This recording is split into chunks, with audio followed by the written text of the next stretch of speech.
You're listening to XVGM Radio.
Welcome to XVGM Radio, where the bits keep coming. I'm Mike. And I'm Justin. And this is episode 13, Soul Calibur.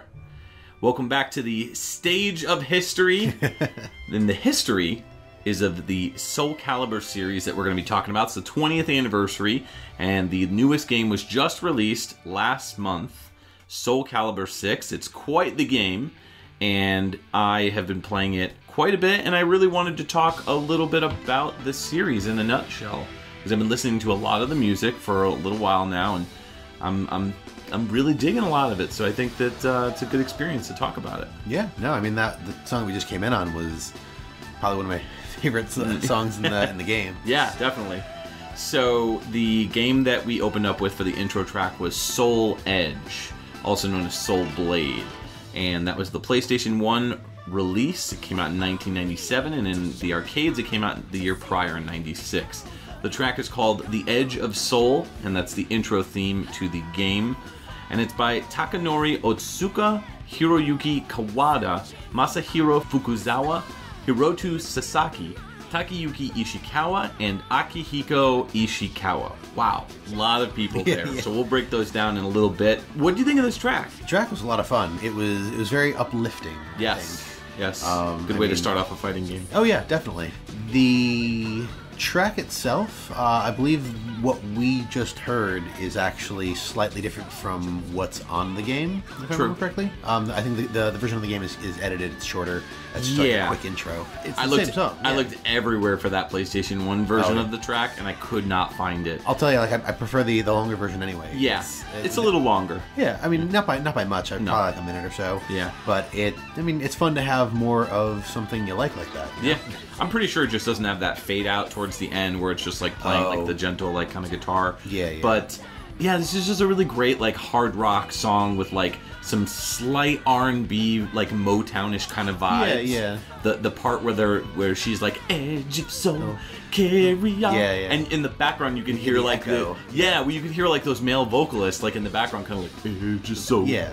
Kind of like echoing what she's saying, and I thought that was a nice touch. I've listened to this track so many times I've lost count, but there's a part in the song that sounds like a shamisen, and then there's I know we've talked about shamisen like, you got it this time way too often, and then there's another part that sounds like a shamisen, but it's not.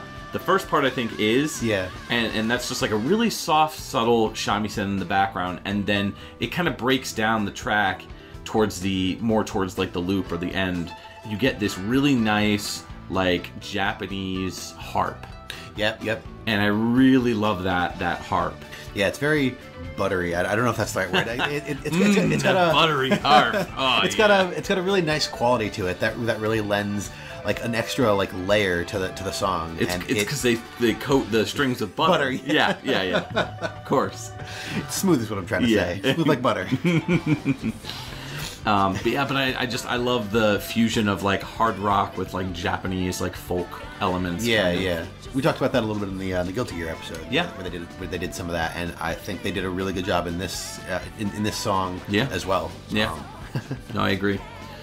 So we're going to talk a lot about the story of Soul Calibur and Soul Edge. We're going to talk about the characters a little bit.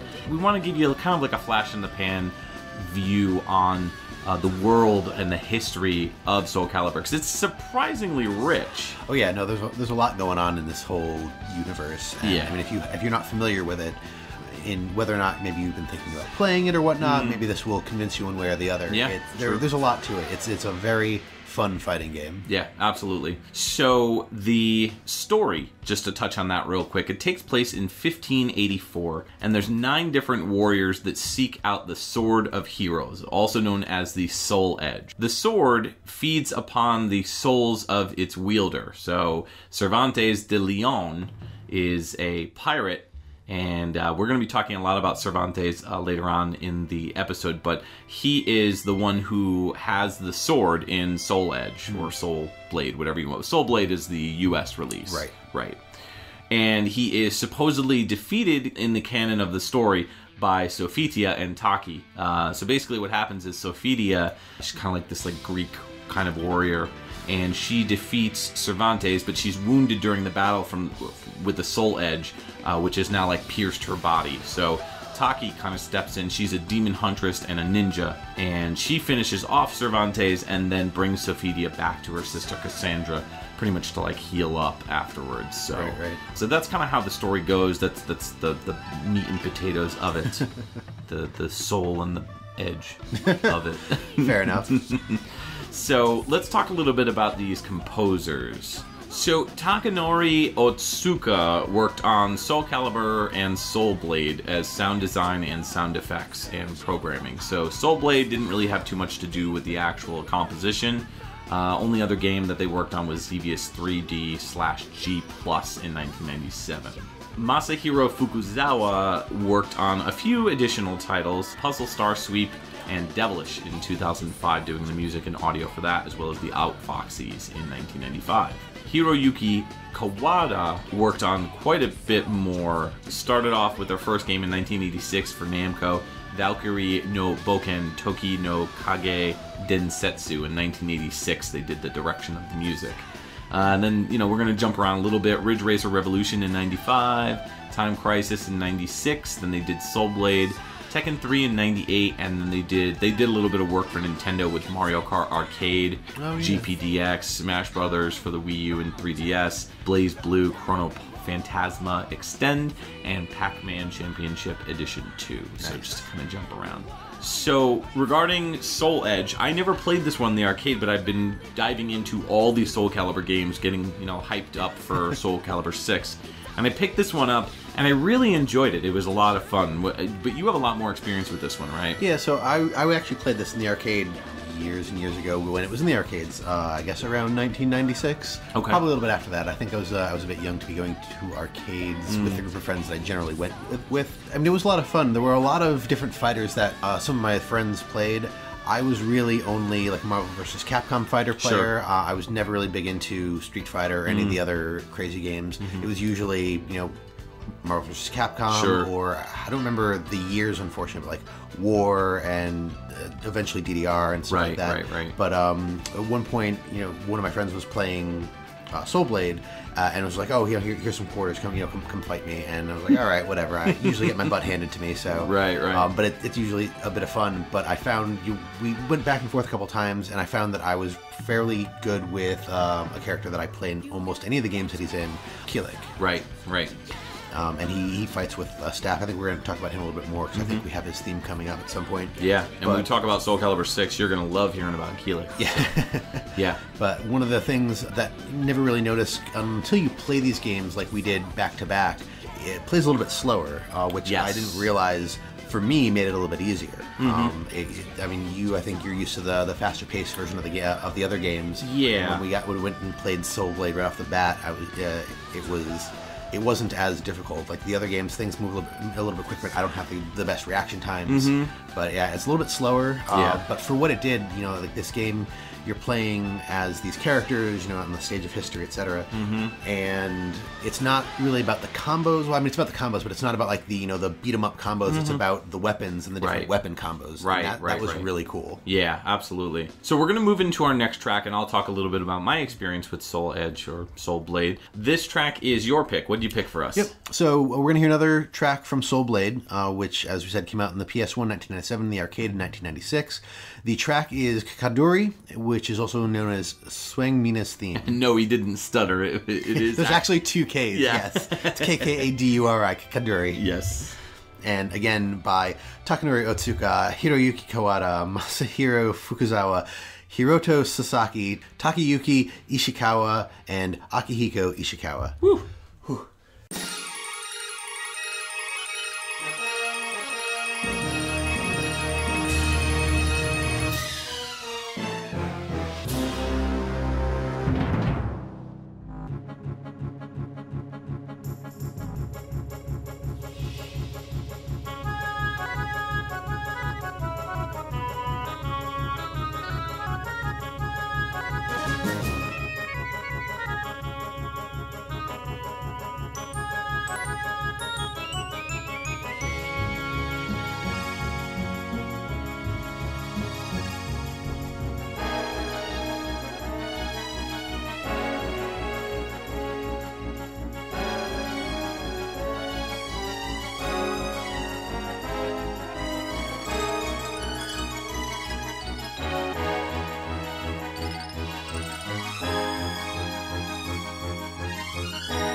All right, and we're back from that Ren Fair.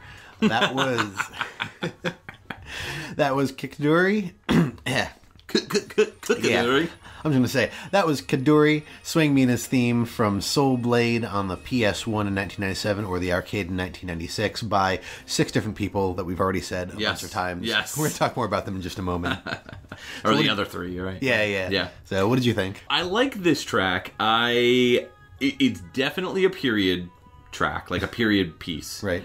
And it definitely has that, like early 30s 20s like King and I kind of vibe that I got, kind of like a musical, almost like very like flourishy, floaty and flourishy, with those very very very Asian sounding, I don't even know what they are, like harps or whatever they are. Oh, yeah, the string that's in there. Yeah, I guess strings. Yeah, would probably be the best. I agree with the King and I reference, particularly in like the last portion of the song. I don't know if you call it the key change or the bridge. Not really a bridge because it's not bridging anything, but I got the feeling of like a picture. You close your eyes. I saw like flying over like Asian mountains, like Mount Fuji or something like that. And Lotus blossoms, like blooming, you know what I mean? And then there's even that little bit of like musical percussion, like I wasn't sure if it was a marimba or what it is, but like almost like a xylophone marimba sound that came in at the end there that I don't remember hearing, but it was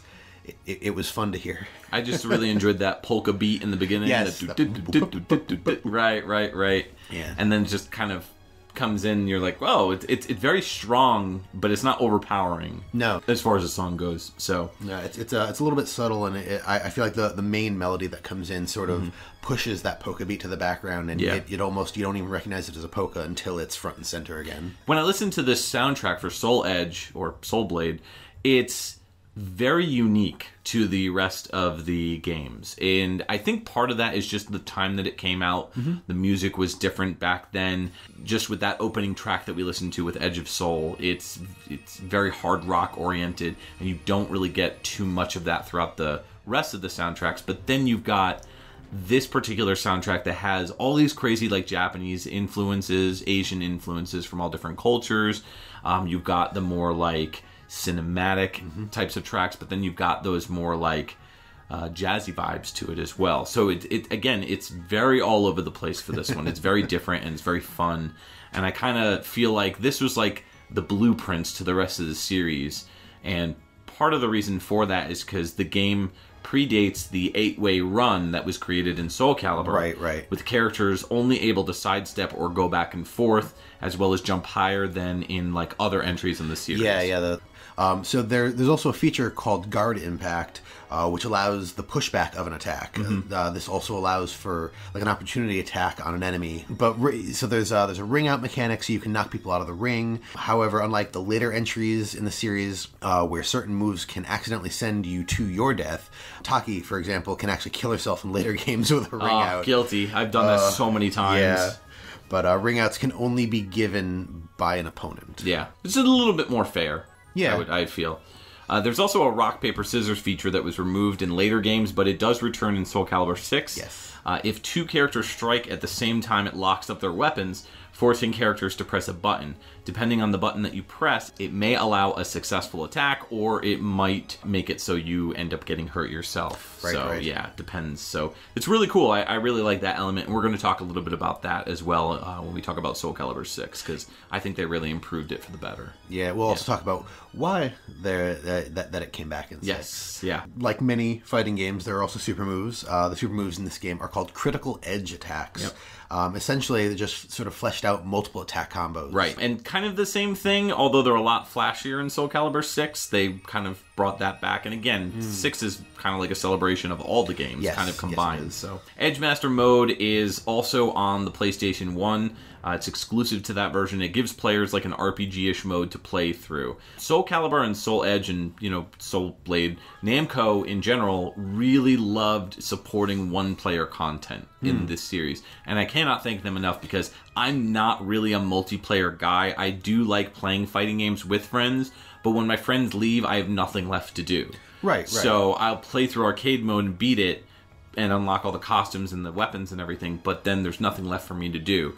So these modes that they include in these games are like really expansive and detailed and deep, and they're really, really well fleshed out. Yeah, so. and it really adds to the whole experience of the game. Like, Oh, yeah. I can't tell you how many fighting games that there are where like the whole purpose of playing this game is just to fight players or Right. whatever, or the Like multiplayer. Yeah, or like the other modes are just like arcade mode, fight progressively harder computer characters or whatever. Yeah, and it's so much more fun when somebody makes a fighting game and they add like a story mode where there's you're not just fighting fights for the sake of fighting fights, you're fighting through a story, or you're playing the fights out of Naruto or My Hero Academia, or whatever IP has been turned into a fighting game this time. Sure. And for an original IP like Soul Calibur, it's really cool to see that they put the thought into this world and these stories. They give you like an RPG-ish mode to play through, and it's presented as if you were like reading a book, and this allows players to choose chapters to play through, and each map mission has different rules, like starting with half-life or poisoned or things like that, and then like you can unlock different weapons as rewards. They continued that later on throughout the series, but they kind of changed it up each game. It was later on became like Weapon Master mode. Yeah, I was just gonna say, and that's sort of what these games are about. It's just like, I mean, they're about the characters, but what makes this unique in a fighting game is that it's like each character has a weapon, and you can get different weapons for them, and the different weapons have different effects on how they play, which is really cool. Right. Speaking of, in a way, so the track that we just heard was Sueng Mina's theme. So speaking of weapons and characters, Sueng Mina is a Korean fighter who sought to prove to the men in her life that she wasn't just a simple girl who's only meant for marriage and family. You go, girl. Yeah. Girl power. Strong female protagonist. That's right. Sueng Mina left home to try to get the soul edge to prove her worth outside of traditional female roles in her town or village. So she fights with a bow staff, much like my main man Killick. Yeah. And her father, Swung Ha Myung, is also an unlockable fighter in the Soul Edge game. Yep. That's true. I always pronounced it Sueng Mina. Yeah. Because if I recall, it's Sueng Mina. But you're saying swing? Swang. Swang? Swang. Swang? Swang. What's up, girl? Swang! So I've heard it pronounced multiple ways throughout different games. Okay. I've also seen it spelled differently. Different ways. In the game, yeah. Like in this one, I guess it's spelled Seung. Yeah. And then in later games, it's Seo. Yep. Yeah, really weird. And I believe I have actually seen a spelling where it's SWE. Oh boy. Either way, so if I'm saying it wrong, based on your knowledge, you the listener out there, not you. No, I don't care about you. But if I've offended your sensibilities, I apologize. If there is a distinct right way to say it, and also based on like a distinct right way to spell her name, let us know. Yeah. And I will start saying it correctly from now on. Yeah, that'd be good to know what official way it should be called. I believe it's Sueng. You might actually be right. I might have just been saying it wrong my entire life. That would be funny. I mean, it's not as bad as calling Contra Wiz Hardcorps Robes or calling Wiz Robes Wizarbees. That's true. That's very true. So tell me about these three other composers. Oh yes. So, Hiroto Sasaki is a Namco alum. I don't know if alum is the right word, but looks like all of the games that I'm seeing here are Namco games. Started out doing music on that game you mentioned earlier, Xevious 3D/G. Yeah. Moved up to Soul Blade in 1996 and has done a number of music for all sorts of things. Xevious 3D G+, in 1997. So Xevious 3D/G was 1996, which must have been the precursor to that. Took a break after 1997 for a while, came back in 2002 doing music and sound effects in Mazan, Flash of the Blade. There's some other credits there later, but it's hard to tell exactly what those credits are for. So, next up we have Takayuki Ishikawa. Started with music composition right here on Soul Blade in 1996. Moved around doing mostly sound director in everything else that I'm seeing. Dance Dance Revolution and Beat Mania in the early 2000s. So jumped over to Konami. Yeah, right. Went to Konami. Last credit I see is Poppin' Music. In 2009, they were a sound producer.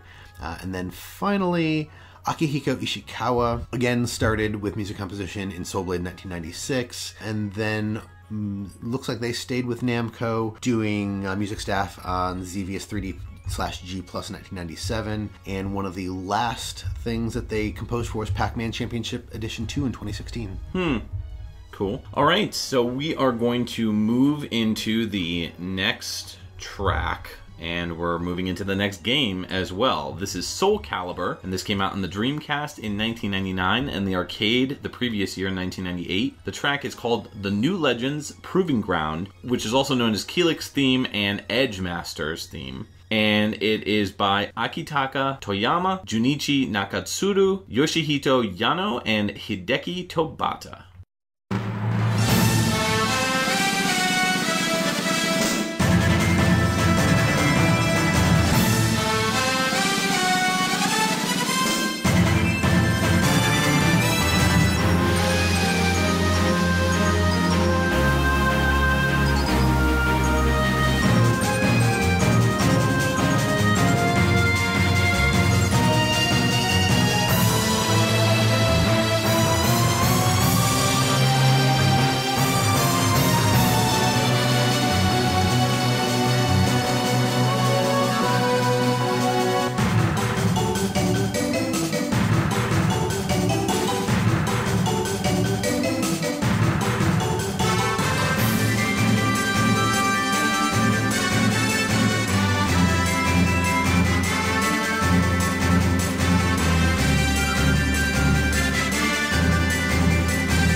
Welcome back. You just heard The New Legends Proving Ground, also known as Keelix's theme and Edgemaster's theme, off of Soul Calibur.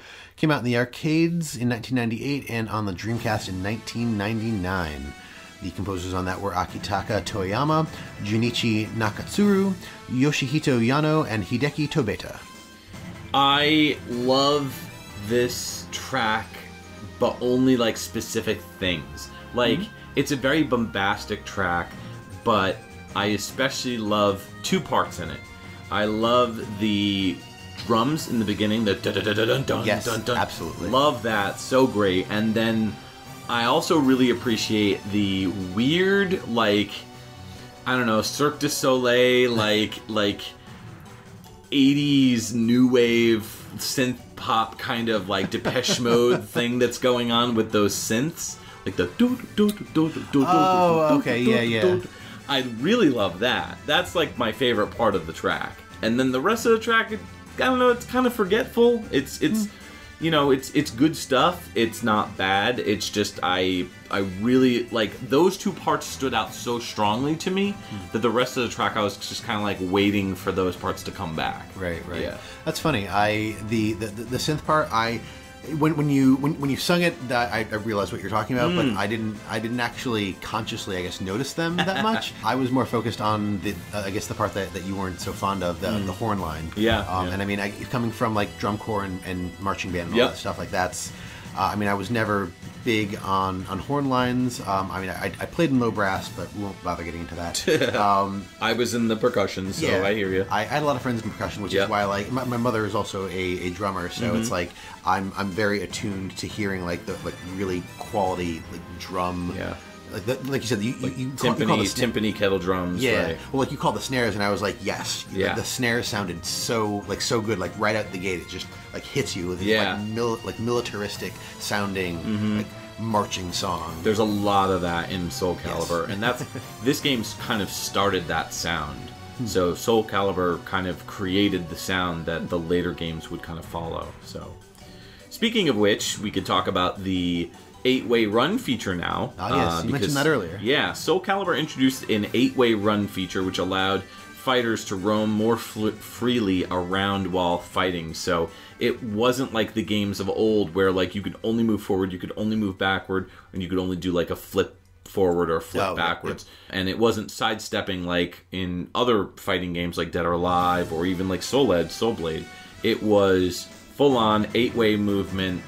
You can, have your character run in not really circles like air gates where you're like running all over the place like on a map or like that. It's not like that. It's more you're stationary facing a specific character, like you're facing the enemy, but you're able to move your character in an 8-way 3-dimensional run. Right. And that was actually one of the things that tripped me up when we first played Soul Edge. Yeah. Because we started you couldn't do that. Yeah, and I was so used to the other games where you could, and I was like, okay. Yeah. It's a lot more rigid and stiff with Soul Blade. But Soul Calibur, they really like fine-tuned it, and they had something special, and they just ran with it, and it worked out really well. So. Yep. And so I was curious about your experience with this game. I'd played Soul Blade in the arcade, but like this is the game that I have probably the most experience and memories with. I have also very little experience with it, but I did play it back in the day. So it wasn't like Soul Blade where like I just recently picked it up. Right. Soul Calibur 1 I played on the Dreamcast. I don't know if I rented it. I think I saw it on display on a Dreamcast kiosk. In like EB Games or something, and was just like blown away. Like visually, it was very captivating. The graphics were some of the best on the system, and I mean it was a launch title too, which is even more impressive. So, but there's a reason why they didn't call it Soul Edge, right? The name Soul Calibur is actually a portmanteau of the word soul from Soul Edge and King Arthur's Excalibur blade. So Soul Calibur. So the game was improved for its Dreamcast release. As we said, it came out in the arcade first.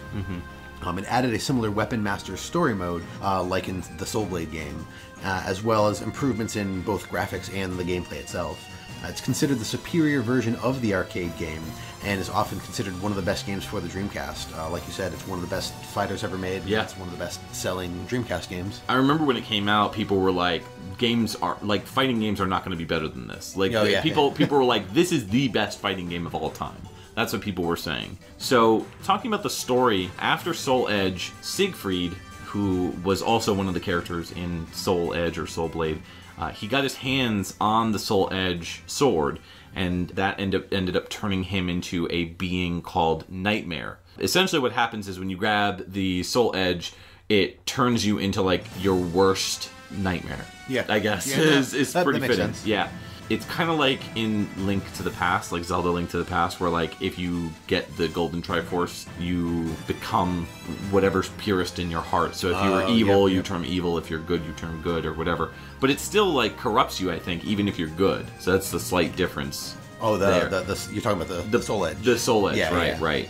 So warriors begin to travel all across Europe to find the Soul Edge and Nightmare to defeat him. So, but one of those characters was Kilik. Right, and my boy. Your boy. So tell me a little bit about Kilik. Yeah, Kilik was an orphan who was actually raised by monks, and he trained with a woman named Shanglian. I believe that's how Shinglan, maybe, I don't know. Yeah, no, I believe that's as close as I'm going to get. However, during Nightmare's creation, an event called Evil Seed caused several problems all over the world, with destruction and chaos lurking. So Kilik and several monks were possessed during this time, but Shanglan was able to take over the possession from Kilik. The end result of which was Kilik killing her in battle. Wah wah. Yeah. He would later befriend and romance her sister, Xianghua, who is another prominent fighter in the series. Right. Yeah, and they ended up having a kid later on, and I believe that person became a character in 5, in Soul Calibur 5, right? Yeah, we'll talk about that. Yeah, definitely. So to talk a bit about the composers... Yeah, there's 4 of them. Yeah, we have Yoshihito Yano. They started with music composition in Soul Calibur in 1998 with this game, and then they also did composition on Tekken Tag Tournament 2000, and moved up to another fun series that I enjoy called Katamari. They did the music composition on We Love Katamari in 2005, and their last credit was 2016, a game called Tap My Katamari. It was a mobile game. Okay, so pretty much just like all Namco stuff. Yeah, exactly. Yeah. And they were credited for Lonely Rolling Star Song, which I think was from one of the previous games. Yeah, from the first game, I believe. Yeah. And then Hideki Tobeta was another Namco composer. They started, I believe, with Tekken 3 in 1998, and then went on to do Soul Calibur as well. And they also worked on Katamari, doing We Love Katamari in 2005, and Katamari Forever in 2009. Yeah, the 2 sequels. Right? Yep. Right. Yeah. Very cool. Yep. And it looks like we're actually getting a call. Yeah, so. This is weird. Janine is like waving her hand. She's got, what does that say? Oh, it says Ivy? Ivy's on the phone. Nice. From, like, actual Soul Calibur? Wow, that's crazy. So, our old friend Ivy from Soul Calibur. Hey, you're on the air with XVGM Radio. What can we do for you, Ivy? Since when are we friends? Know your place. I mean, I don't know if you know this, but Justin worships the ground you walk on. No, I don't. That's you. Well, aren't we cheeky? How adorable. So what do you think of Mike's new haircut? That haircut isn't bad. Stop wasting my time! Yes, Mr. Ivy, why don't we play one of your tracks from the original Soul Calibur? I'll humor you. Now let's enjoy this. All right, well, how could I say no to a lovely lady like that? That was Soul Calibur on the Dreamcast and arcade. This is Unblessed Soul, also known as Ivy's theme, and this is by Akitaka Toyama, Junichi Nakatsuru, Yoshihito Yano, and Hideki Tobita.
Alright, welcome back. That was Soul Calibur. That was Ivy's theme, also known as Unblessed Soul. That came out in the Dreamcast in 1999 and the arcade in 98. And that was by Akitaka Toyama, Junichi Nakatsuru, Yoshihito Yano, and Hideki Tobita. Ivy's my girl. Yeah. Love me some Ivy. So let's talk about Ivy real quick, and then we'll get to our thoughts on the track. Ivy, also known as Isabel Valentine, was raised by nobles, not realizing until a later time that her real father was actually Cervantes. Dun dun dun. Bum bum bum. The Soul Edge had possessed him and led to her mother's death, and she yearned to destroy the Soul Edge because of this. However, she later became a puppet from it. She's considered an anti-heroine and a sex symbol of the cyber pinup generation, and while she is often scantily clad in dominatrix-style clothing, her alternative costumes are usually much more covered up and proper-looking. For example, my favorite costume is George Washington Ivy from Soul Calibur 2.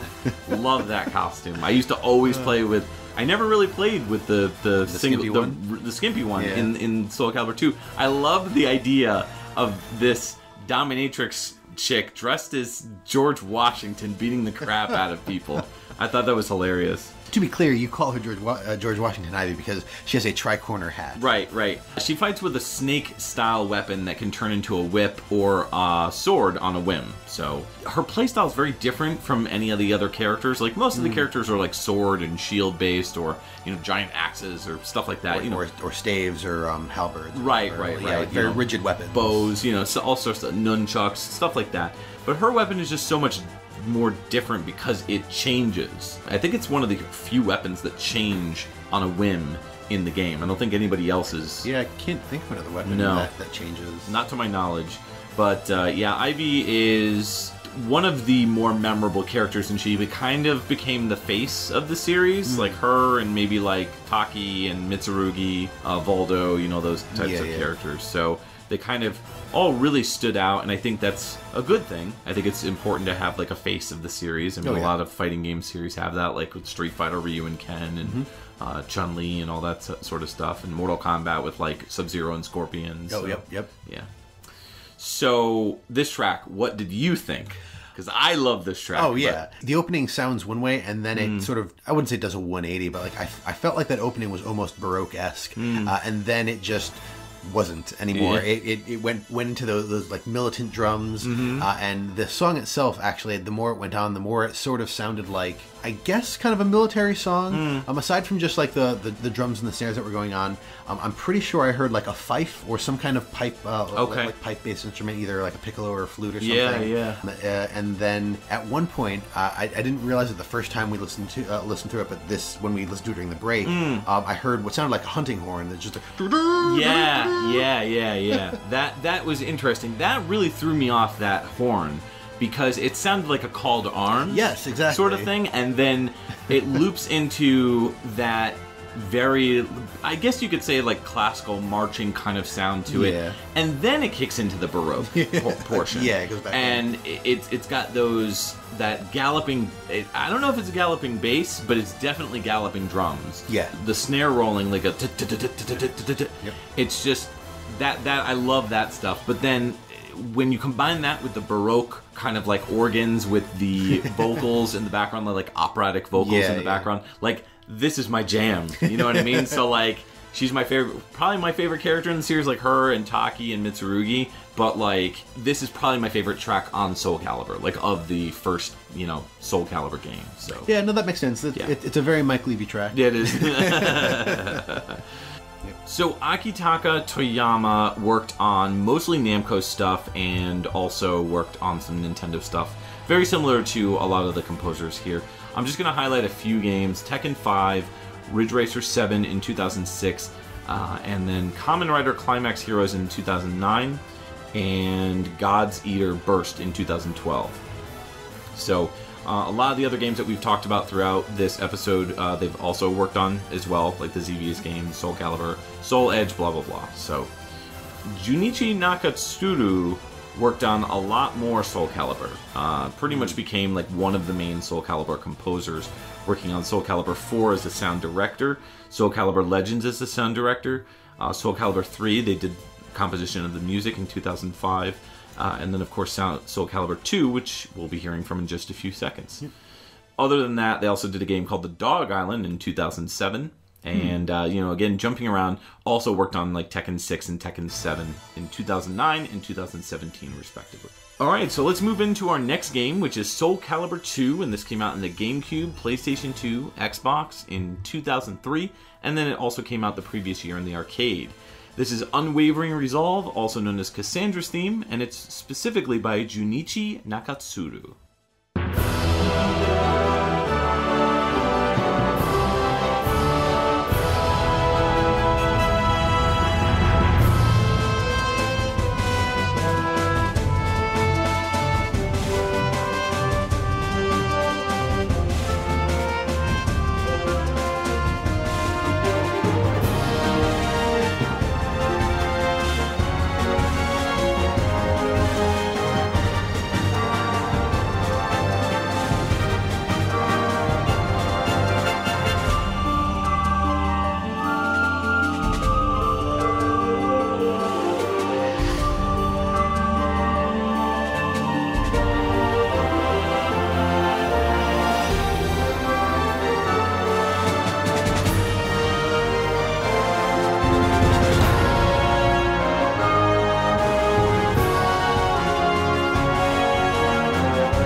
You have returned to Soul Calibur, and that was Soul Calibur 2 on the GameCube, PlayStation 2, Xbox, and that was released in 2003, the arcade version the previous year in 2002.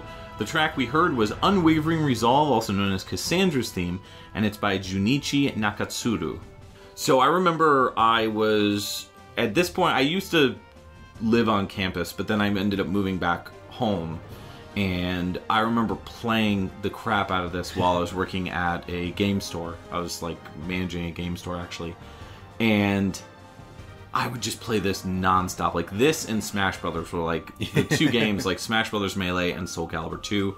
And I would just play this game so much. And I played the Weapon Master mode and spent so much time with it. I unlocked everything. Like I adored this game. This game, I feel, was a lot of people's introduction to the Soul Calibur series, particularly because it was one of the most fun versions of the game. It was also the game that introduced the, what do you call them, the guest characters? Yeah. Because if you played it on the GameCube, you had Link, and that's the one that stands out to me. I don't remember the other two. I think it was Hayachi on the PlayStation. Yep. And Spawn on the Xbox. Spawn on the Xbox, yeah. And then there was a character that, it's weird because Todd McFarlane, the creator of Spawn, also created a character called Necrid, which was on all three versions. Right, but that was an original character. Yes, that was an original. Was created specifically for the game. Yep. So, I had the GameCube version specifically for Link. So, of course. What about you? Same. I didn't own this game. Oh, really? No, enough of my friends owned it that I was just like, I don't need to own it. Yeah, exactly. Right. But most of my friends had the PS2 version. Yeah. And I have to say, like, I was really disappointed, like with the with the guest character. Hayachi, like he's kind of cool, but I don't know. I didn't care about Tekken at the time. I don't like Tekken either. Yeah. And the thing is, like, Tekken is another Namco game, so it's like on the GameCube, on Nintendo system, you picked a Nintendo character. On the Xbox, it's a Microsoft, like it's a new Microsoft system. Nobody really knows what's going to go on with it. We'll pick a badass character, Spawn, and on the PlayStation, we'll pick one of our own characters. We'll just throw Hayachi in there. Yeah. Like, could have taken anything like. I don't want to say Crash Bandicoot because that would have been weird. That would have been really weird. That would have been hilarious. Man, Cloud Strife. Ooga Booga. Yeah. Ooga Booga, yeah. He uses Ooga Booga to fight. Yeah. But like anybody, like any like character that's not a fighting character, because like Link wasn't in a fighting. Well, okay, he was in Smash Brothers. Yeah, that's true. And maybe Spawn was Spawn in some. Spawn was in some Capcom fighter that had Spawn in it. It was like Spawn. Maybe that's where their brain was. Maybe that's where they picked Hayachi. Maybe. Also, like there was no licensing issues. Like, we own him. Let's just throw him in there. Yeah. I didn't like that guest character as much as the other two. It was way cooler for Link and Spawn. Yeah, I'm not sure if it was Soul Calibur 3 or 2 where Cloud was confirmed as a potential character, like a guest character that they were trying to get, and they didn't get him. But yeah, no, this is when it kicked off. This is when the guest characters kicked off, for the better or the worse. Yeah, whichever you think. Oh yeah, no. In some games, some people were not happy. No, we'll talk about that in a bit. But let's talk about Cassandra first. So Cassandra, her name is Cassandra Alexandra, and she is the younger sister of Sophitia. You right over there? Yeah, just. Cassandra Alexandra. Yeah. It's a rhyming scheme. Yeah. I almost spit my water out. When her sister was injured, Sophitia, she left soon afterwards, stealing Sophitia's sword, and headed out to destroy the Soul Edge, a piece of which was found by Sophitia's husband. Sophitia's children were fighting over the fragment, which, again, Sophitia's kids, one of them was a character that we'll be talking about in a bit. And that caused Cassandra to take up arms and go find the remaining sword to destroy it. She fights with a sword and shield just like Sophitia. She's not really dressed as, I don't know, I guess exposed, let's say, as Sophitia. I feel like she's more classic. She wears like hot pants underneath like her flowy dress skirt thingy, and then she's got like she's got a little bit more armor on, I think, than Sophitia. Yep. Yeah, she was a little bit more covered up, but yeah, Cassandra was definitely a fan favorite, and I didn't know about Sophitia until I unlocked her in this game, because I believe you can unlock Sophitia in this game. There's so many unlockable characters. I was just gonna say, like, that's one of the other cool things about these games is you start out with a relatively small batch of characters, and then as you play through the different modes, you unlock all of these hidden characters, like the Lizard Man, just like a random throwaway enemy that is actually a fairly decent character. Like you'd think just, oh, Lizard Man, he fights, I think, with a sword and a shield as well. And yeah. He's like an NPC, but he's fun. I like fighting with him in some of the games. I was going to say Yoshimitsu as well. Oh, yes. Which is interesting because they brought Yoshimitsu into the Soul Calibur series. He was previously in the Tekken series. So it was, again, like a guest character, but he stayed. He stayed, and he flowed so much better in Soul Calibur than Tekken, in my opinion. Well, I mean, he's a weapon fighter. Yeah, He fights with a sword. It makes sense. Despite the fact that he uses it like a pogo stick. Yeah. But it felt right to have him in the game, whereas in Tekken, he just felt kind of out of place. Yeah. No, I agree. And he also was a little bit more goofy, kind of like Voldo a little bit, but Voldo is just weird. Voldo is goofy and dark. Yoshimitsu is goofy and I don't know if I'd call him light because you don't really get a whole lot of his personality, but he's more goofier and funnier. Like I said, he bounces around on a sword like a pogo stick. Yeah, it was one of my favorite moves of his. He's like so silly. He's like Asian dark goofy. Oh yeah. Okay. And then Voldo's just like European, like German, industrial. Yeah, fair enough. He came right from a sex dungeon. Yeah. So maybe that's where that was going. Yeah, pretty much. I mean, when you look at him, he's got like things covering his eyes, either spikes or goggles or weird stuff, and he's in all sorts of leather. Fetish type stuff. Yes. So people could like to complain about the underdressed girls in Soul Calibur, but you got Voldo. He's a hot piece of something. All right, so. Let's talk about Junichi Nakatsuru. Just to kind of briefly touch on him, because we did just talk about him. He's pretty much the composer for this series. Just to touch on a few other games that he worked on. Smash Brothers for the Wii U and the 3DS in 2014. Mario Kart Arcade GP DX in 2013. And Tekken 7 and 6 in 2017 and 2009 respectively. So again, we're just repeating ourselves, but he became one of the main composers in almost every single game. Yeah, he basically took the lead on music for Soul Calibur, starting with Soul Calibur 1 and just took it forward. Now before we move into Soul Calibur 3, we're actually going to be doing a side game, which is a track that you've picked. So what do you got for us? So we're going to listen to a song from Soul Calibur Legends, which came out on the Wii in 2007. This song is called Barbaros, and it was composed by Bass Escape Co. Limited, and that is an organization that we'll talk about when we come back, but the composers on this one were Masahiro Iwata, Mitsuhiro Kaneda, Kimihiro Abe, and Noriyuki Kamikura.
the legendary Soul Edge and Soul Calibur, the sharpest, most deadliest cheese, meat, and armor blades in history.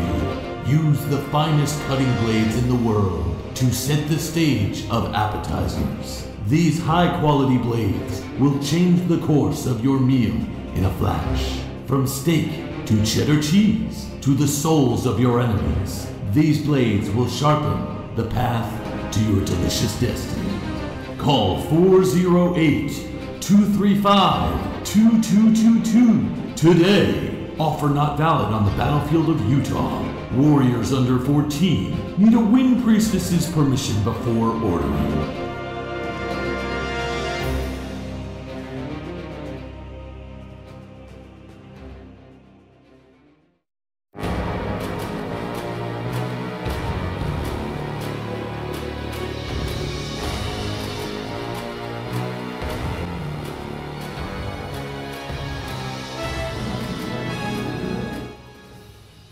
Welcome back to XVGM Radio. That was Barbaros from Soul Calibur Legends, which came out on the Wii in 2007, and it was composed by a company called Bass Escape International. The actual composers on this are Masahiro Iwata, Mitsuhiro Kaneda, Kimihiro Abe, and Noriyuki Kamikura.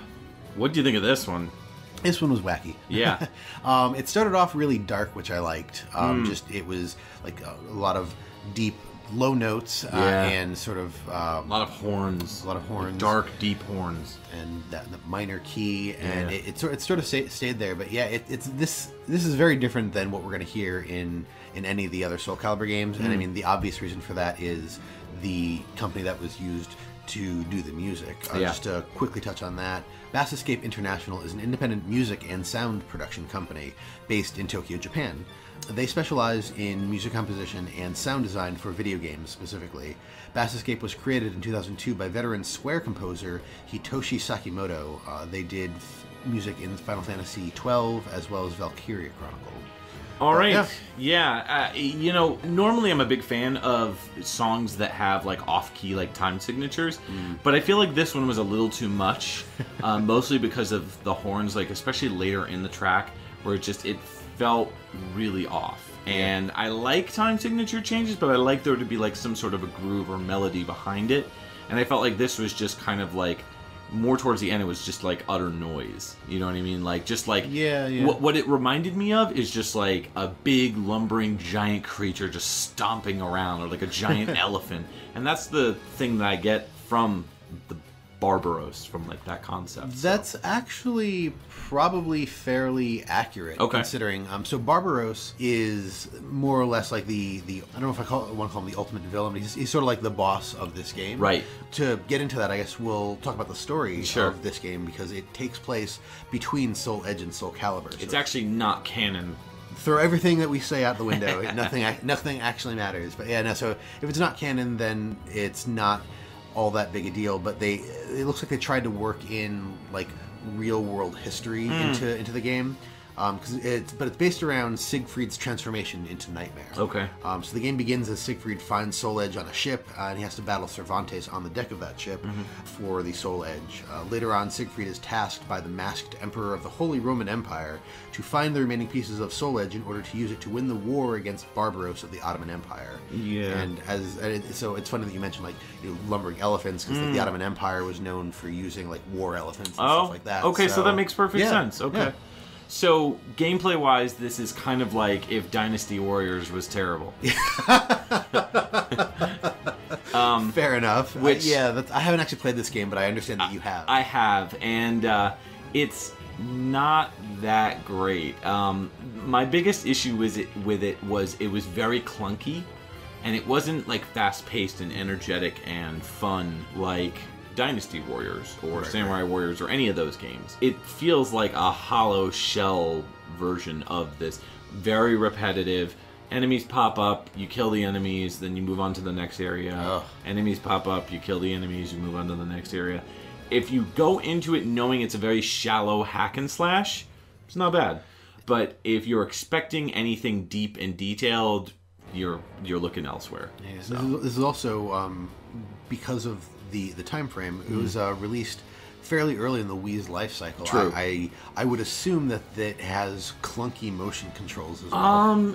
Yeah, it does. It has motion controls. A lot of people that play this, that what they do is they download the Dolphin emulator and then they end up mapping the controls to a controller. So like when you played the game, you had to like swing the remote like everywhere in order to do like certain attacks. So that's kind of what made it feel very clunky gameplay wise. But even when you're moving around, it's very slow. It's not, you know, I think maybe Taki moves a little faster when you play as her. You could play as like Ivy, Mitsurugi, a couple of like, you know, the big time characters. But I don't know, I bought it because I was like, ooh, I get to play as, you know, like some of my favorite Soul Calibur characters in a more action-esque game. And I went in expecting Dynasty Warriors, and I came out expecting like a really garbage version of like Gauntlet. So yeah, that's unfortunate. Yeah, it's a black stain on the legacy that is Soul Calibur. Yeah, I mean, there's been a couple side games that have come out, some of which were like mobile games. Right.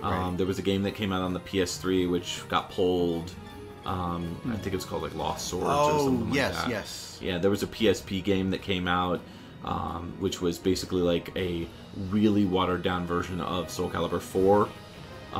But I don't know. Just I feel like when they try to, I would love to see a properly done Dynasty Warriors game with Soul Calibur in it. Yeah, and I mean, you know that they can do it because they've done so many different Dynasty Warriors games. You've got Gundam, the Hyrule Warriors, really good. Yeah, the Dragon Quest Heroes. Yeah. The Berserk game that came out, Berserk. Oh, right.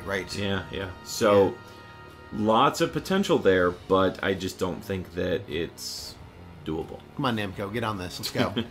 Chop. So the composers on this, Masahiro Iwata, did music for Namco, actually. A lot of different Namco stuff. Also did work with Hitoshi Sakamoto on a lot of games that he also worked on. Stuff like Veritex, he did music design. Baseball Stars 2, Ogre Battle, Gauntlet 4 for the Genesis, Tactics Ogre, did a lot of like the Ogre Battle type games. Bloody Roar 1 and 2 did sound composition on. So really kind of bounced all over the place. Later on worked for Vanillaware, working on Odin Sphere and Grim Grimoire. Pretty much ended with Final Fantasy XII, the Zodiac Age, where they were credited as additional composition. Mitsuhiro Kaneda worked on, again, like a lot of really weird games. Also worked on the Vanillaware games Odin Sphere and Grim Grimoire. Worked on Let's Tap under Base Escape. Lord of Arcana in 2010 they did the arrangements for. I believe that was also composed by Nobuo Uematsu. Crystal Defenders R2 in 2009. And Devil's Third, which was a Wii U exclusive in 2015. They were credited as part of Base Escape. Their last credit was Grand Kingdom in 2016, where they did the theme song Prayers of War. So Kimihiro Abe has fewer credits to their name. It looks like they started doing some arrangement in 2006 on Sega Ages 2500 Volume 28 Tetris Collection. And then they got into doing composing for video games on 2007's on Tamarama. Moved around in 2007 doing a lot, actually. Composing on Odin Sphere, Grim Grimoire, did some arrangement Final Fantasy XII Revenant Wings.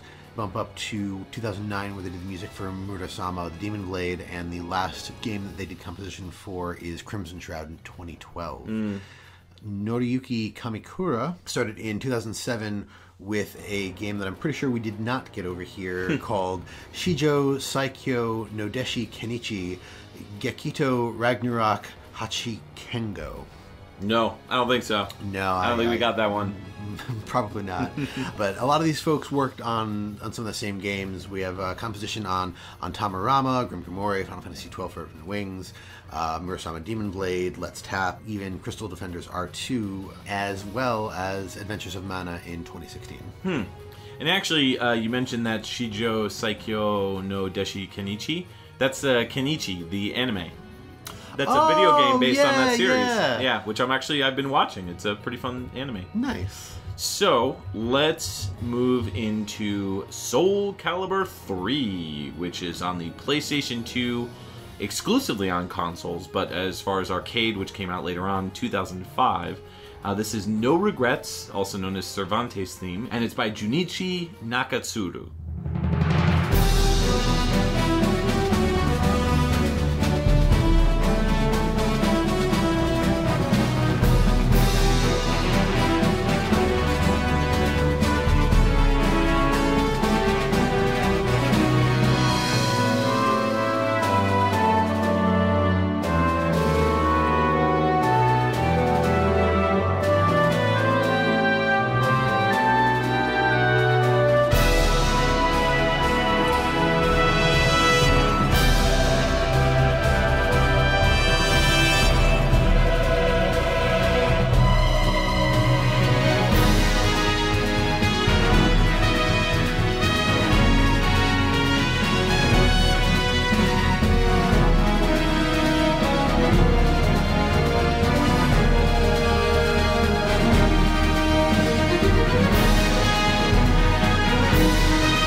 Are fiercely entangled. All the hits. Watched over by the gods, they unleash their fury. All the bits. XVGM Radio. Welcome back to XVGM Radio. That was Soul Calibur 3 on the PlayStation 2 and arcade in 2005, and that was No Regrets, also known as Cervantes theme, and it's by Junichi Nakatsuru. Yes. I really enjoy this track, and it's no surprise this brings out the concert band geek in me. You know, just those militant drums specifically, especially when like those quieter like strings and flutes kind of come in like halfway through the track, and you've got those like kind of pitter-pattery like marching drums in the background, like those little like rolls, like that right there was like all we used to play in like concert bands. So yeah, you know, it definitely does have that concert or orchestral feel.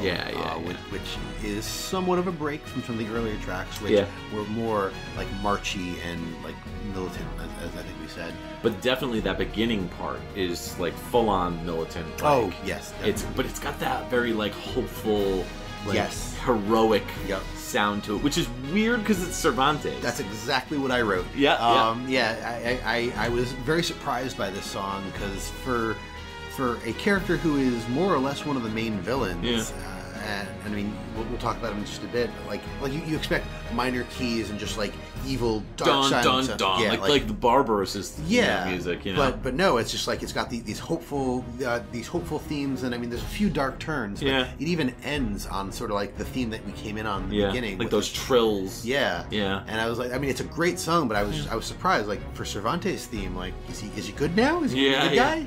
I don't know, it's weird. I mean, Cervantes, so he's the wielder of the Soul Edge during Soul Blade, of course, as we said before. And then afterwards, Cervantes de Leon, which is his full name, he became a pirate after his father was killed during a naval English skirmish. So he rejected the King of Spain, and he eventually came across the Soul Edge after being propositioned to find it by a merchant. So he found somebody else selling it. Yeah, like a merchant like commissioned him as like a mercenary to be like, find this sword. So he found it, somebody was selling it. So after he finds the sword, it possesses him, and for 20 years he causes chaos and turmoil. And even though Cervantes died when he was murdered by Sofitia, or Taki actually technically. Right. He was reborn amnesiac due to the fragments of Soul Edge, which were stuck in his body during Nightmare's reign of the Soul Edge. He eventually was defeated by Ivy, but not before he stole her soul. Yeah, it gets a little weird here. It's a little silly, but I don't know. She only survived because she had an artificial soul, which... What does that mean? How do you have an artificial soul? Isn't she his daughter? Yeah, I don't know. It makes no sense. Huh. This is when the series kind of started going off the rails a little bit for me. Yeah. In terms of the story, like, it just got really weird. Like, there was a character, Raphael. Mm-hmm. He was a fencer, French fencer. And he ends up meeting this girl, Amy, during that second game. He's like kind of like her protector or whatever. And then, I don't think it was the third game that it happened, but I think the fourth game he became a vampire.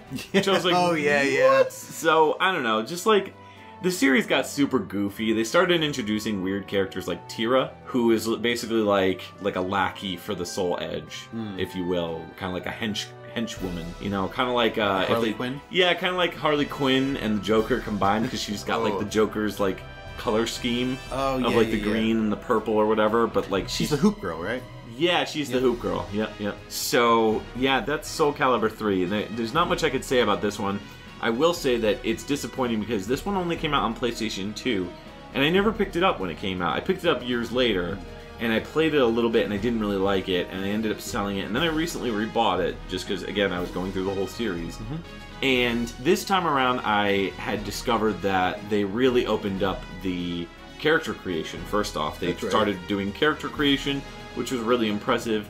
And not only that, but they also had like tons and tons of unlockable costumes and like outfits and accessories that you could put on your character. And this one also, I believe the guest character was Cosmos. But they didn't really, like Cosmos from Xenosaga.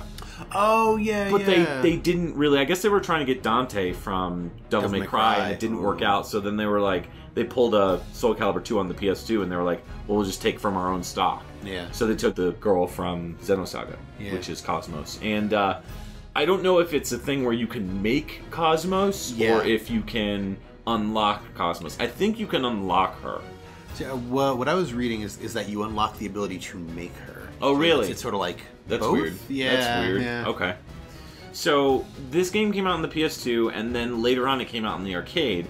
And supposedly there were a ton of bugs in the PlayStation 2 version, and they never really corrected them or fixed them. From what I understand, they did it for the arcade.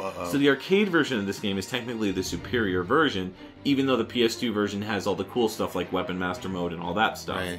This version of Weapon Master Mode was a little bit more like, it was more RPG-ish. There was like, it was kind of like real-time, like strategy, a little bit more like strategy elements to it. Mm-hmm. So I want to dive a little deeper into it because it looks really cool. But it looks like we are actually getting a call on the Patreon line. Oh, cool. Yeah. What can we do for you? Hey guys, it's Chris Murray. First time caller, long time listener. Would love to hear Thanatos' theme from Soul Calibur 4. Thanks and keep the bits coming. Alright, well, let's go ahead and play Chris's pick, which is from Soul Calibur 4 on the Xbox 360 and the PlayStation 3 in 2008. This is Thanatos, and it's by Junichi Nakatsuru, Keiki Kobayashi, and Hiroyuki Fujita.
welcome back. That rockin' awesome song was Thanatos, which was requested by our patron Chris Murray. It came out of Soul Calibur 4, which was released on the Xbox 360 and the PS3 in 2008. Composed by Junichi Nakatsuru, Keiki Kobayashi, and Hiroyuki Fujita.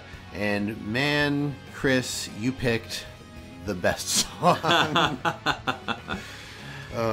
If he hadn't picked it, I would have. Yeah. So, and I think if I hadn't, you would have. So yeah. One way or another, this song was going to be on this episode. It's weird because I remember listening to this soundtrack and not hearing this song initially, and then I think at one point it came up on my playthrough of the soundtrack, and I was like, "Whoa, what is this?" This is awesome. It was really fantastic, awesome heavy metal, kind of mixed with that like orchestral vibe to it. Yep. I really love when the song trails off. Like towards the end, because then it just turns into like an Yngwie Malmsteen song where it's just like squeedlies and meadlies, and you've got the chorus in the background like ho ho ho, you know, it's just awesome. The guitar solo is just out of this world, and we could probably talk for the next hour about this song, but we shouldn't. No, but we can talk about the story of Soul Calibur 4. Which is very outlandish. It's absolutely insane. So the story of Soul Calibur 4 is told via in-game written profiles and movies. Okay. So it centers around the appearance of the ancient king Algol, his tower, and his connection to the origin of the spirit sword named Soul Calibur. Every character's motivations and relationships to the other characters is diagrammed in a mode called Chain of Souls. As usual, none of the individual endings from the previous game are considered canonical events, and most of the characters' motivations from that game remain unresolved. Ridiculous. Yeah. So a small number of characters did experience important events associated with Universal Soul Calibur 3 events.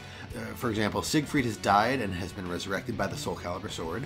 Sophitia's daughter, Pyra, has been kidnapped by Tira and malfested by the Soul Edge, leaving Sophitia to fight for the side of evil in defense of her now corrupted daughter. That's kind of cool. Yeah, that sucks.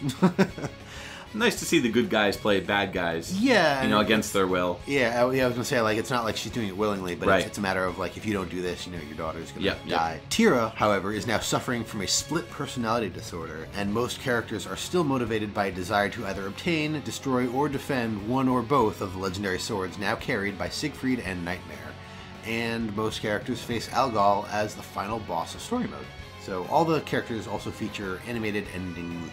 Yeah, and a lot of the endings in arcade mode, at least, are like the character defeats Algol, and then something happens to Algol, either like he's defeated or he's kind of like, "Aren't you going to defeat me?" And they're like, "Nah," and then they like leave. Like weird stuff like that. So I don't know. This game has a lot of good. It has a lot of bad too. Gameplay-wise, I thought this one was really tight. Would you say it has a light side and a dark side? Oh, yeah, let's get to that. So, the guest characters in this one were Yoda from Star Wars, as well as Darth Vader. Now, you would get Yoda with the Xbox 360 version, and the PS3 version had Darth Vader. I think they both had Starkiller. Yep. Who was the character... Was unlockable. Yeah, he was unlockable, and he was part of that Apprentice games. Force Unleashed. Yeah, Force Unleashed 1 and 2. Yeah, he was the apprentice to Darth Vader. Yes, exactly. So the problem I have with Yoda, really, the problem I have with all these characters is that they just don't fit in with the rest of the universe. They're just too, I don't know, sci-fi, I guess you could say. Yeah, I mean, the problem that I have with them right off the hop is the lightsabers. Like, yeah. And it doesn't function in these games the way that it quote unquote should function. Right. But that's the thing is like it's a lightsaber. Nothing can stand up to it except for like maybe another lightsaber. So right. If every character got like if I've got a lightsaber whip, then sure, okay. Sure, yeah. Like a lightsaber whip sword or whip saber. I don't know what to call whip it. saber. There you go. But yeah, I'm with you on that. Yeah, and then Yoda is super tiny, and you can't hurt him. So like you have to crouch the entire his hitbox is super small, and he's such a pain to fight. So yeah, not a fan of the guest characters in this one. But like gameplay wise, it was really fun to play. There was tons of unlockable costume stuff in this one. You could pretty much make any character that you wanted, and the unlockables were there. Like everything was there. It was a really fleshed out, really well made game, in my opinion.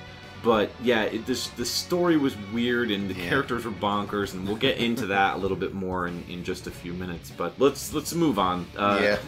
This track that we're going to listen to next from Soul Calibur 4 is Gigantesque, also known as Amy's theme, and it's by Junichi Nakatsuru, Keiki Kobayashi, and Hiroyuki Fujita.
You are back, and that was Soul Calibur 4 on the PlayStation 3 and Xbox 360 in 2008. That track was called Gigantesque, and that was also known as Amy's theme by Junichi Nakatsuru, Keiki Kobayashi, and Hiroyuki Fujita. I love this song. This is one of my favorites on this soundtrack, and it's one of those songs which always came up, like, every time I played this game, like when I played, you know, all the different stages.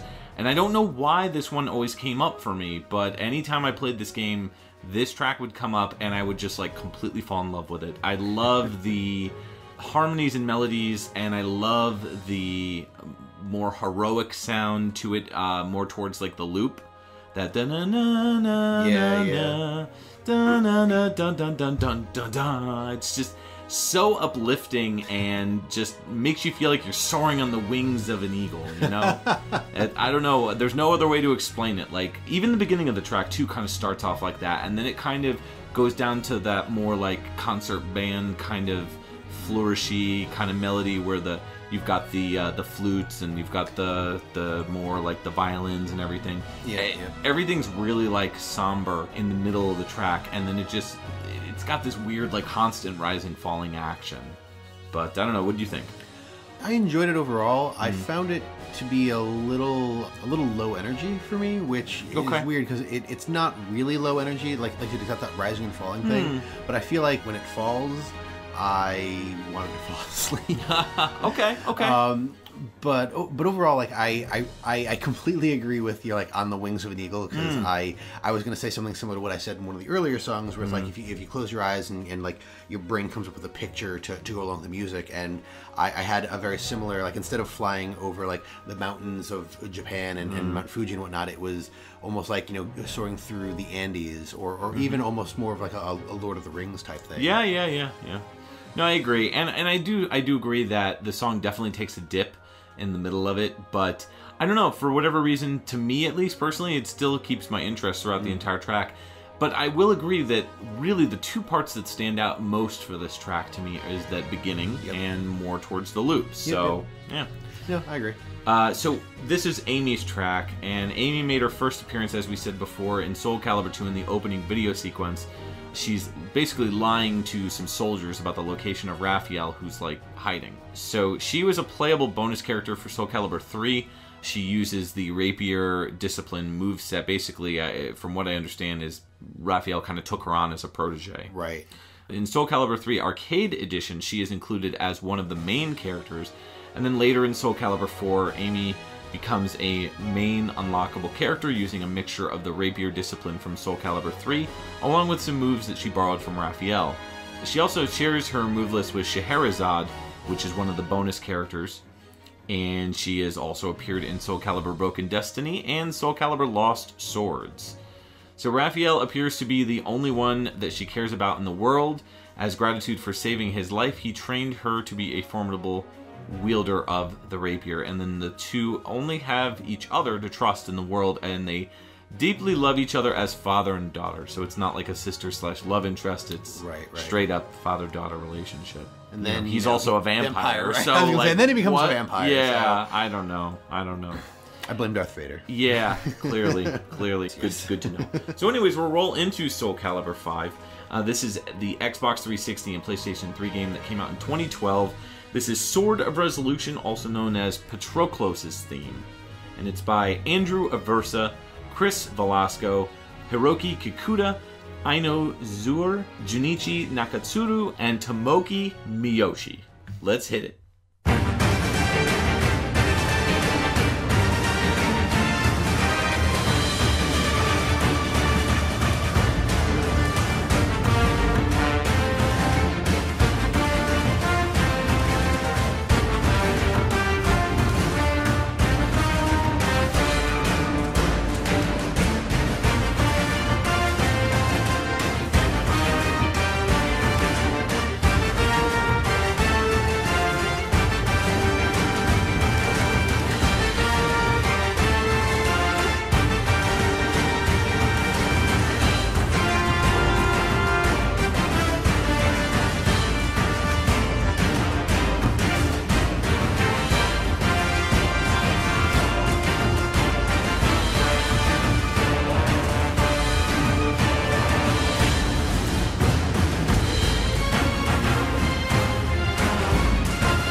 Bam! You're back! Soul Calibur 5. That was the Xbox 360 and PlayStation 3 2012 release.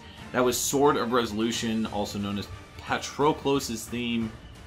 And that was by Andrew Aversa, Chris Velasco, Hiroki Kikuta, Aino Zur, Junichi Nakatsuru, and Tomoki Miyoshi. I'm not sure who specifically composed that, but wow. Yeah. What a track. That was a surprise. A very, very nice surprise, yeah. Actually. But yeah, no, that was like a punch in the face, but yes. not like...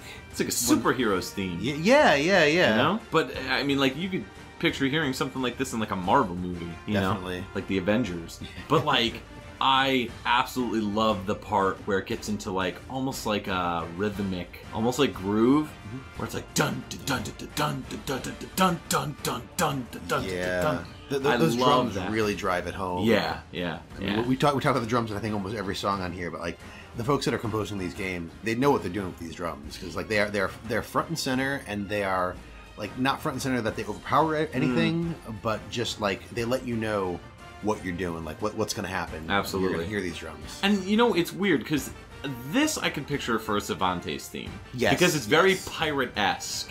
It's like a Pirates of the Caribbean track, you know? Yeah. Like, especially those dun dun dun dun dun dun dun dun.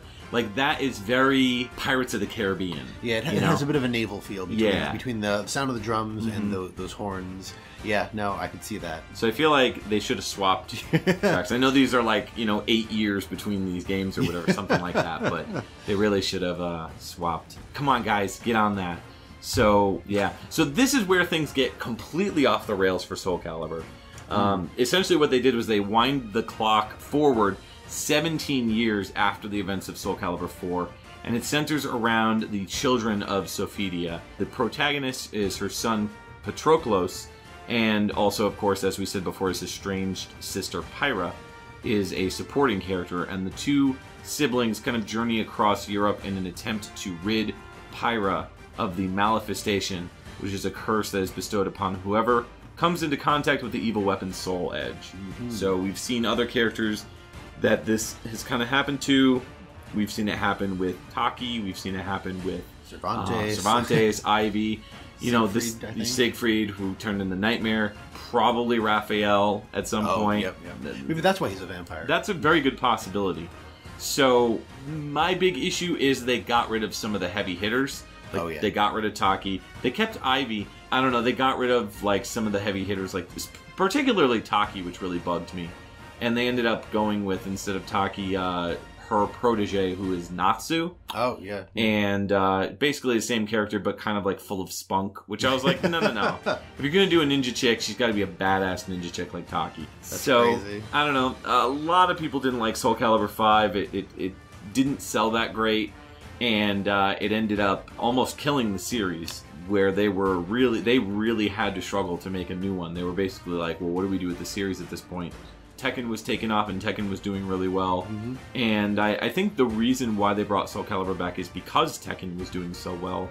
And they were like, we need something else, kind of in the vein of Tekken, in the sense that, you know, we have all these great franchises, but we're not using them. Yeah. So I think Namco basically, they put out a couple like side story games, like the PSP game, the Lost Souls, or whatever it's called, the Lost Swords, I think? Lost Swords, yeah, that's it. And at that point, I think they put out an iOS game or something like that, or an Android game, and then they were like, you know what, let's work on it. So they got the producer from Tekken to work on Soul Calibur 6. Nice. And that's our next game.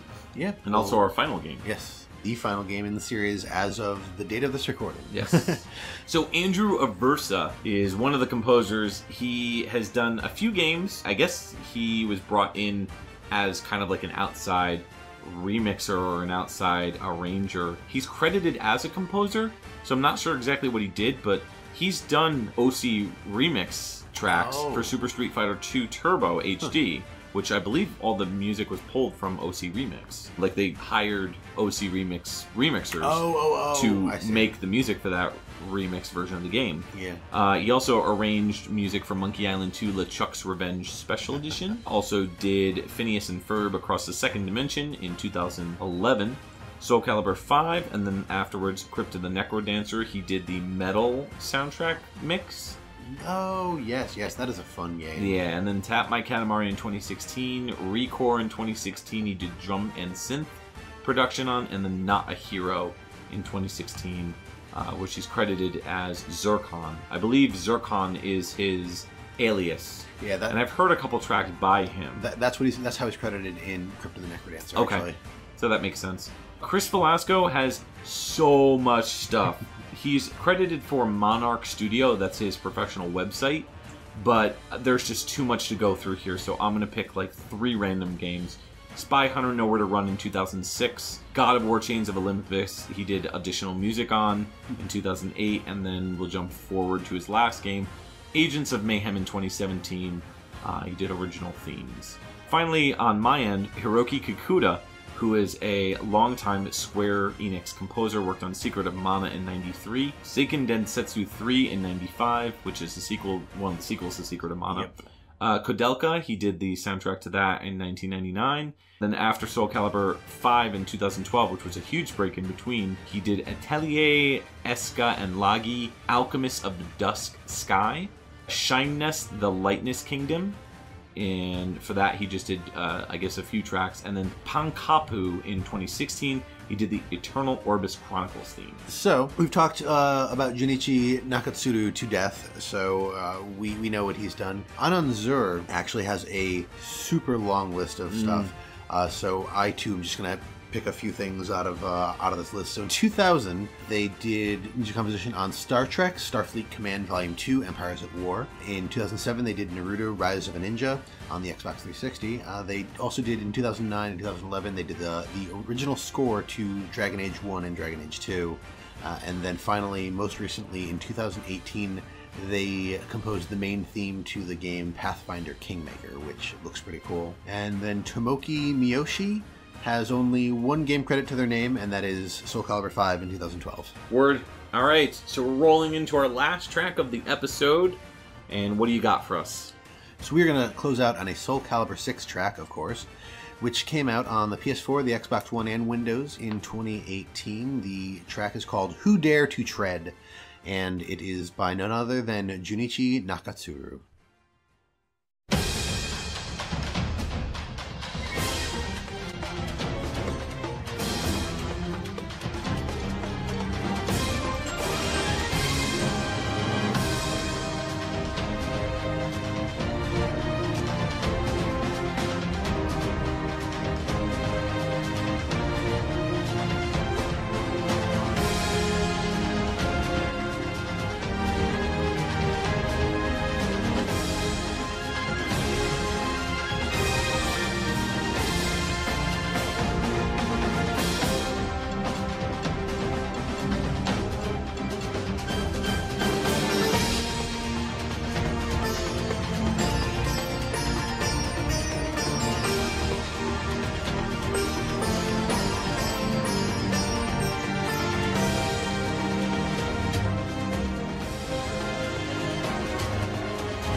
Welcome back, and that was the final song of this episode. It is called Who Dare to Tread. Who dare? Who dare? How dare? How dare?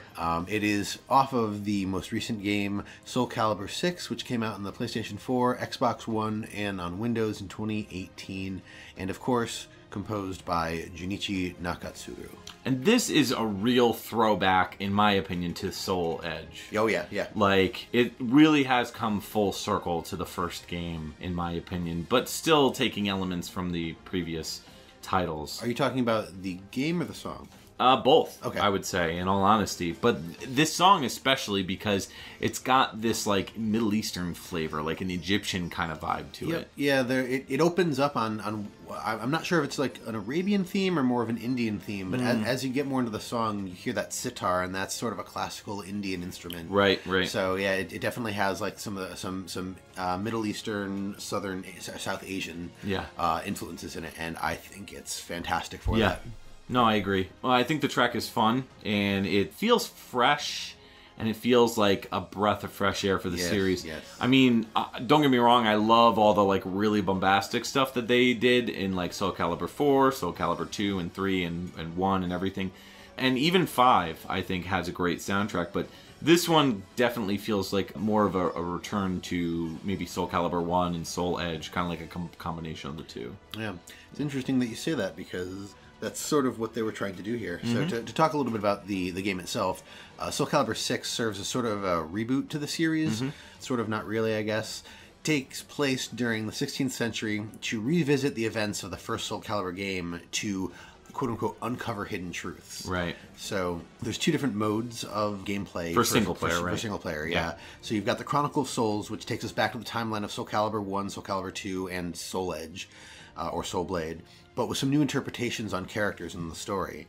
With Soul Calibur and Soul Edge being the most iconic swords in the series, we see how they were originally created. The official history of the world of Soul Calibur. In Chronicle of Soul, we see the years shift along the series timeline as you progress as well. And then you have Libra of Souls, which has a world map that you explore to look for and collect new weapons or reinforce your existing items, sort of like you could in an RPG. Right. The character that you create is the protagonist of this story. And the story takes place at the same time as the Chronicles storyline. There's some synchronization between the two. Yeah, and I just got this game, so I haven't spent too much time with it, just a few hours. I've mostly been just blowing through arcade mode just to, like, unlock, get as many points or what in-game money as possible before I jump into the story mode. And I did actually start the story mode for the Chronicles of Souls.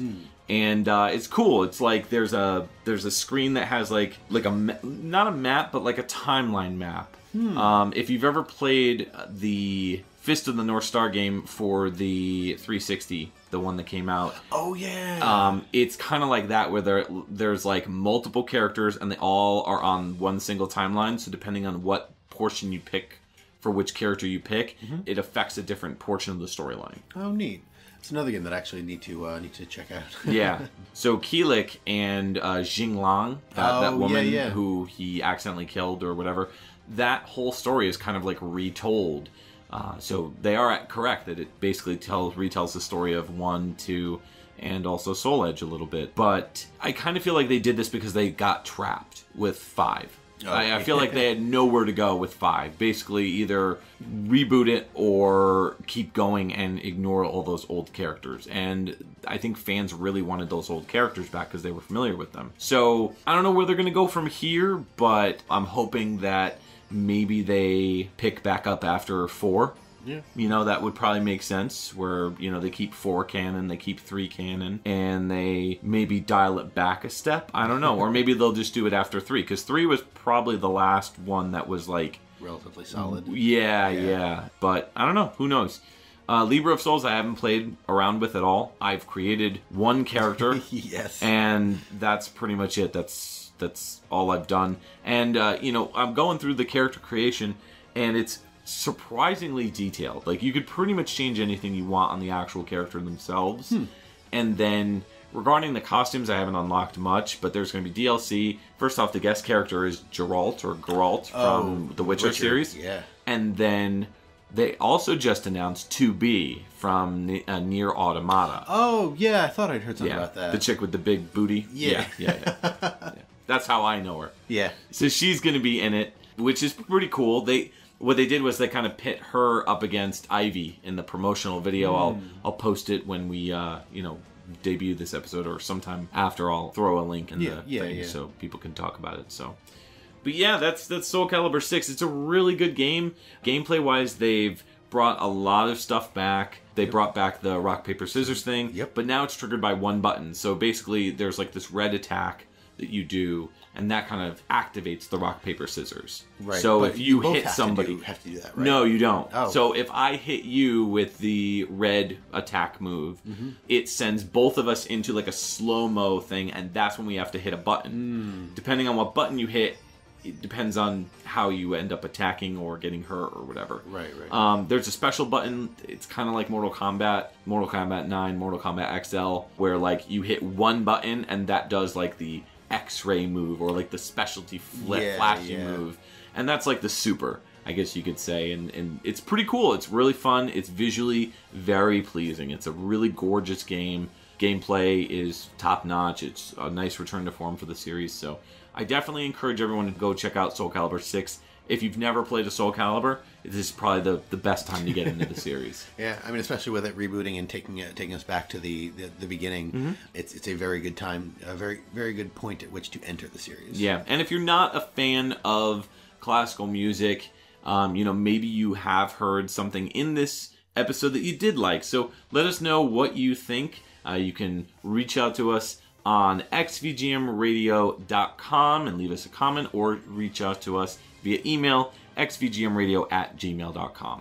Yes, you can also leave a comment on the post in our Facebook group. You can find us there at facebook.com/groups/xvgmradio. You got it. And let us know, what was your favorite track? What was your least favorite song? Was there anything about this episode or this focus spotlight on Soul Calibur that you did or didn't like? You can also find us on Twitter and Instagram. We are at XVGM Radio. That's right. But before we get too far out the door, what was your favorite track out of this one? That's tough. It is. That is tough. Lots of really good stuff here. Oh, I think I'm going to go with Ivy's theme. I really, really love that track. I love the Baroque era, kind of mixed with those marching drums and everything. Plus, it's my girl Ivy, so I gotta respect that. Of course. Yeah. I am probably unsurprisingly going with Thanatos. Okay. It was just, for lack of a better phrase, it woke me up. Not that everything else in this episode put me to sleep, but sure. like, that was definitely like the big, it stood out, loud, yes, outstanding. And I mean, the track that we played before, Who Dare to Tread, the Petrolkos theme, that was very, very similar. Really good. But I think Thanatos just edged it out that little bit. Yeah, if I had a top three, I would say definitely the Ivy track, and then the Patroclus track, and then the Soul Edge opening, the Edge of Soul. Yeah. It's just such Edge of a Soul catchy... is really fun. It's gonna get stuck in your head. Everyone, after listening to this episode, is gonna be walking down the street like, Edge of Soul, carry on. You'll be in math class like, deep in my heart. So, good Lord. Oh boy. So we want to thank our patrons for donating very kindly, and we are getting closer and closer to our goal of being able to afford some new equipment, which we really appreciate. So we want to thank Alex Messenger, Cam Werme, Chris Murray, Chris Myers, Scott McElhone, and the Autistic Gamer 89. So we really appreciate everybody for donating. You can check us out on patreon.com/XVGM radio. That is where you can learn all about, our mission statement, what we want to do with the podcast, and also, any little bit helps. Gets the juices flowing, gets you some exclusive content as well, where you can check out title cards. We also may have a special surprise for you that is Soul Calibur related as well. So definitely check that out in the near future. Yeah. One of the big things that we are working towards, and we are very, very close, as you were saying, we are looking into improving our equipment so that we can start doing another piece of the Patreon exclusives. Yes. We're going to be doing monthly live shows. That's right. So that's right. We are so close to being able to do that. And of course, if you are a Patreon, you will have exclusive access to those. So get ready because they're coming. Absolutely. So we are going to be doing a very special episode next time for episode 14.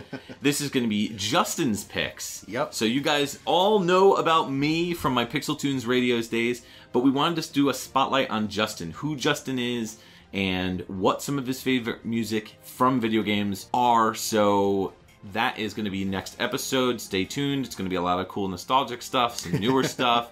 Really solid picks from Justin on that next episode. Can't wait. Yeah, absolutely. So, we've come to the end of the stages of history. Sadly, we must end the show, but we will be back in 2 weeks with an awesome episode featuring Justin's tracks. Once again, this is Mike And Justin. signing off from XVGM Radio.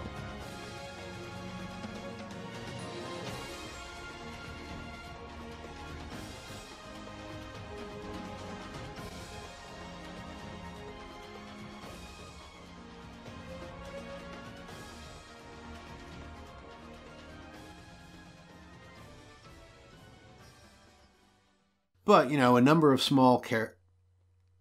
The short ones, under 5 feet. Oh, That's man. one in the end. Yeah.